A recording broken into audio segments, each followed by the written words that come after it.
DJ नवीन DJ Monu सोलवानी। चले घूमेला जा बोन यार धूनो मानिंदगढ़ के बाजार। चले घूमेला जा बोन यार धूनो बैकुंठपुर के बाजार।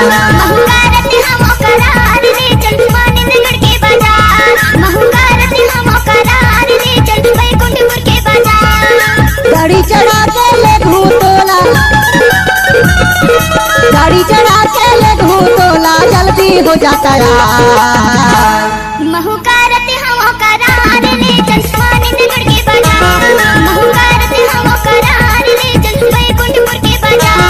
चले घूमेला जा बोन यार धूनो मानिंदगढ़ के बाजार। चले घूमेला जा बोन यार धूनो बैकुंठपुर के बाजार।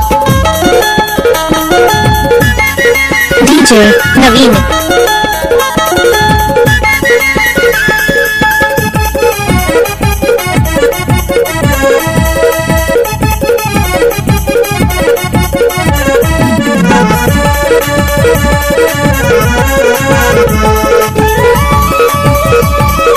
डीजे मोनू सोलवानी। बड़मन भावन शहर बसे है तीरे महास्तोरा। मुकुट बरोबर मंदिर सजे है सिद्धि बाबा के पहाड़। बड़मन भावन शहर बसे है तीरे महास्तोरा।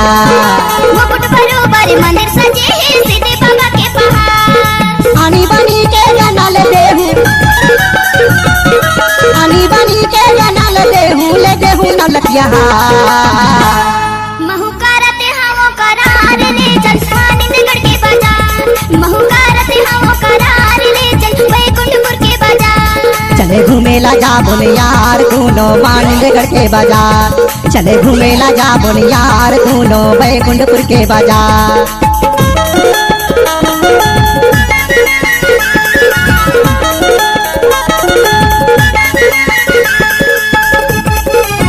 डीजे नवीन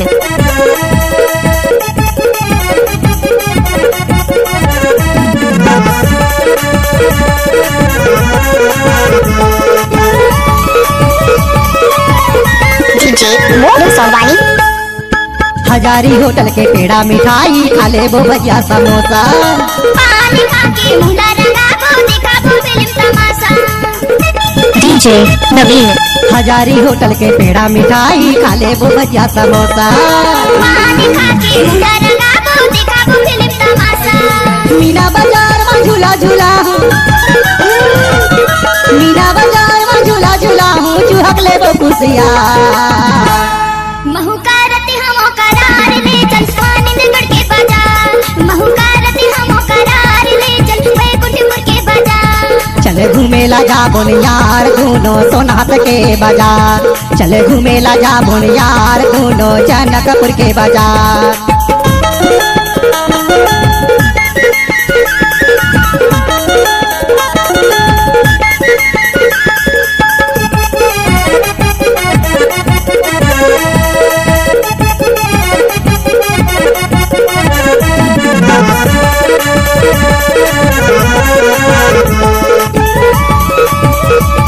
डीजे मोनू सोलवानी।